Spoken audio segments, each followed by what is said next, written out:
Someone told me that homelessness isn't a one-size-fits-all situation. In this Hearing the Homeless series, we're talking to people who have spent time living on the streets and those who have moved on. Research has shown a strong link between homelessness and incarceration. That was the case for Keith Smith. Smith spent time in prison and upon getting out found himself living at the 18th Street encampment in Wheeling. Why I was in that situation because, I just came home from prison, waste all my earnings and stuff like that, not thinking about getting a place to stay. Keith says staying in the elements took a major toll on him, and he knew he couldn't keep living that way. Sleeping underneath a bridge in a tent and stuff like that, and then, we couldn't take showers really bathe and stuff like that, you know what I mean? So after that, I was like, thought about it, said, well, I work from getting a job, getting a job so I can get myself out of this situation. Keith had a friend that worked at the Wheeling Soup Kitchen, so he took a chance and started volunteering there. It didn't take long before director Becky Schilling-Rodecker noticed his work ethic. He was so eager to work that he's our Superman. He just does it all. She decided to hire Keith, and the man who once lived in a tent now has permanent housing and a full-time paying job. My life turned out good, because I have a good support system, a good work support system, So I can go to them anytime to talk to them if I have any problems or anything. Everyone has a gift, and if you just look hard enough, it's there. So we just try to overlook exactly. I think you have to just leave your judgment at the door. Brendan Heisman also found himself in a similar situation as Keith. He says he didn't get the help he needed once he left jail and fell back into a cycle of addiction that he had fought prior to his sentence. I had to go to prison for about 6 years, and then I got out and I was doing okay. Then I got back into addiction, and it pretty much took everything from me. That was a wake-up call for Brendan, who knew it was time to change his ways. The first thing he did? It started with, getting a job, doing something with your time, so you're not out getting high or hanging out with the wrong people. Brendan works as a security guard at a few places across the Friendly City. Right now, he's living at Northwood Health Systems, and he's pushing to get people on the streets the help he wishes he had when he got out of jail. You get food, clothing, you get shelter. And in this town, it's unprecedented what they do for the homeless. But what I think where the issue is there's a rehabilitation part of it, but it's not big enough. They have more funding for people to go to schooling or anything like that. While Wheeling has many options for help with addiction and homelessness, Brendan is fighting for ways to help people get back on their feet and back into society. The end goal should be for their independence, for them to be tax-paying citizens, which would benefit everybody, them, the city. They're paying taxes, and I just don't believe there's enough. There's too much caseload and not enough workforce. Both Brendan and Keith are proud of how much they've progressed, but know there's still a long way to go, and obstacles will always have to be overcome. They have the same opportunities that I had, but I took a chance on mine. I took my chance to get them on my opportunities. You know what I mean? I was a chance to do better.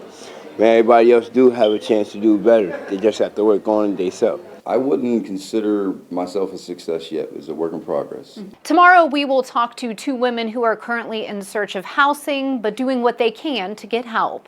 With this News 9 special assignment, I'm Jamie Baker. We're continuing our News 9 special series, Hearing the Homeless, this evening. And tonight, Jamie Baker is introducing you to two women who are leaning on the help of others and using different hobbies to help them get by. The women you're meeting tonight don't have permanent housing right now, but they've found homes with two different groups in Wheeling. Misty Gilmore is from Moundsville. After her mother died, she fell on hard times and moved out of the area. Then I went to Zanesville, met up with another brother of mine, got into some stupid stuff.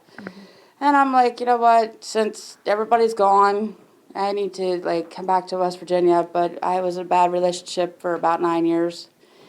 And that's another thing that threw me into the life of no good.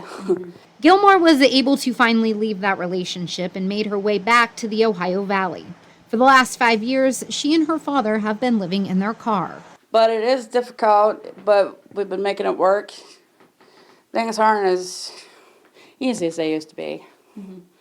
Life's getting a little more expensive, a little more complicated. As a way to stay busy and pass the time, Misty and her dad have become crafters, and their work is getting a lot of attention. Me and my dad's been working on leather, and I've been pulling vines and dream catchers and jewelry, and he's been making bags, and we're coming up with new ideas. Not far away, Jenny Varner says some hardships in her life have brought her to live at a local shelter. Past trauma, addiction, it's been those. Yeah. So that's what led me to the, homelessness.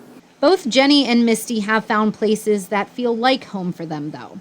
Misty has gotten involved with the Mother Jones Center in Wheeling. But one of our things that we're really trying to do is bring diverse populations of people who might not otherwise encounter each other to be community together, because we know community support is 100% necessary in an individual who's experiencing homelessness to be successful. I got referred over here from Johan that works at Homeless Coalition. And at first I was reluctant because I'm like, I don't want to ask. But when I met Kate, she's different, and places like this need to be all over. Jenny has been working on reestablishing her faith. She's been working with the Street Moms and has been a big part of the Vineyard Church Bible studies at Youth Services System.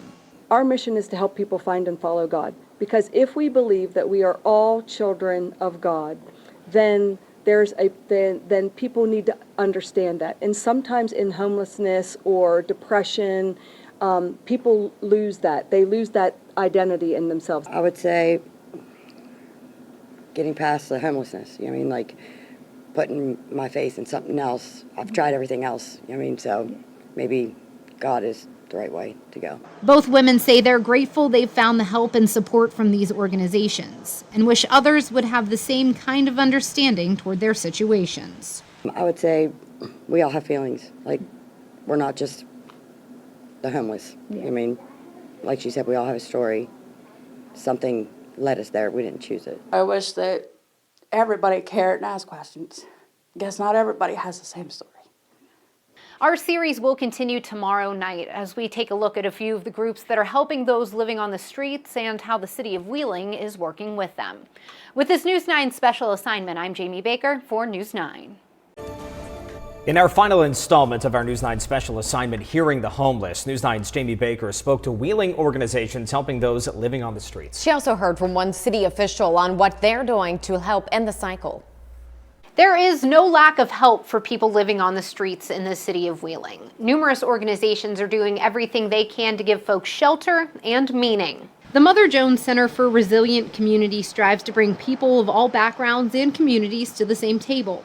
The center encourages people to be agents of change, but another goal is to make sure people can realize their value. Sometimes when a person is called homeless, that word becomes their whole entire identity. And so we take what a person's experiencing and we put that label on them, and now that's the only thing we understand about them. At Laughlin Memorial Chapel, a Saturday program called Blossoms gives women without homes a few hours to relax and just focus on themselves. We do, I think, probably almost every weekend have somebody who says, I look forward to this all week, or I haven't seen anybody at all this week until I have come here. Or we have one lady who says, I never leave my tent because I'm afraid that people will steal my things, but this is the one place that I go. And then there's the Street Moms. Cousins Lynn Kettler and Susan Brossman work out of a van, helping people find food, clothes, get rides, and just kind of show them the love that people get from their own mothers. What we try to do is to help people see the value of their own lives, because there are a lot of people that we meet that have so much hurt and so much trauma that has happened in their lives, they don't recognize their own value. While feeding and clothing people is important, nourishing their spirits is a major focus for everyone involved too. That is incredibly important for them to remember that their identity is something much deeper and much more important than even the homelessness that they're experiencing, because it can become all-encompassing. In November, Wheeling hired Melissa Adams as their homeless liaison as a way to repair the relationship between these groups and the city. Adams hit the ground running, working to bring all sides to the table. I have monthly meetings that meet the second Wednesday of every month here for the local nonprofits and myself. And when they come, we get things done. We're tackling as many issues as we can. Adams played a major role in delaying the clearing of the 18th Street encampment in December. Now she continues to work with homeless advocates, as well as the police and other city officials, to bring problems to a feasible solution. It brings a little bit of hope to the situation for me, because without Melissa, there was really no hope, because nobody wanted to hear it. And they just want to just walk around and not see them at all. And that's no answer. I think it's been exciting to see that there might be a way to change the landscape of how we deal with homelessness here in Wheeling, because we do need everyone to come to the table. We do need to bring in all the voices, to include the nonprofits, the city, but also the people experiencing homelessness themselves, to be part of that conversation, to look at how are we going to do something different than repetitively doing the same thing over and over again. And that continues to be the big question. What can be done to keep problems from repeating? As a long-term goal, a low-barrier shelter that doesn't require background checks or identification is a priority down the line. We need something more long-term that's low barrier like that. We have a whole lot of great organizations out there that are doing great work, but if we had a means to have a low barrier shelter here in the community where these agencies could go and have a captive per se audience while they're at the not the winter freeze, but a shelter, a low barrier shelter, I think that we would see more people in the homeless community getting the needs that they need met, because they would be in a centralized location during the day. Full-time, low-barrier shelter, that's going to be my answer every time. We need a shelter in this town. They're not going to go away. With this News 9 special assignment, I'm Jamie Baker.